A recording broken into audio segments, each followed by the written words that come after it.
earlier in the day a soldier had been killed.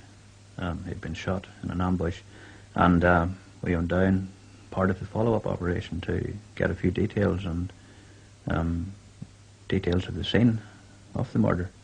And on the way back, we ourselves must have drove through an ambush.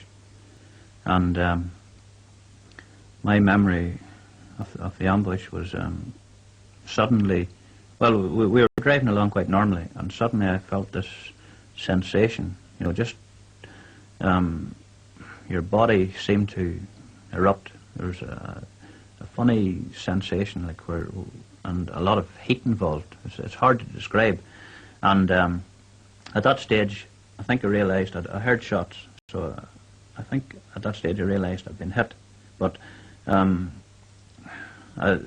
feeling in the bottom part of my body was numb, and I thought, right, well, if we're under fire here, if I can get a few shots off, at least it'll maybe make them put their heads down.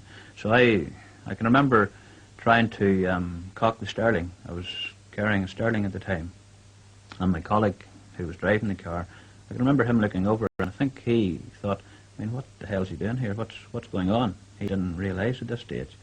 And then suddenly he slumped over the wheel. So at that stage I realised this was for real. I could see him slumped over the steering wheel. He was wearing a corduroy jacket at the time, and I could see spurts of blood coming out of his jacket. And at that stage I thought, well, this is it. There's no way he's going to drive the car. So I was expecting the car to run off the road, but he managed to rise up again from the steering wheel, and I think at that stage both of us grabbed the wheel, and we drove the car back approximately 2 miles from the scene. And when we got closer to the police station, I think he realised he couldn't. They hadn't the power to stop the car. So I can vaguely remember the car running into the gates of the station, and then suddenly he thought, well, the army, the guy in the Sanger is going to open up. He's going to think this is an attack on the station.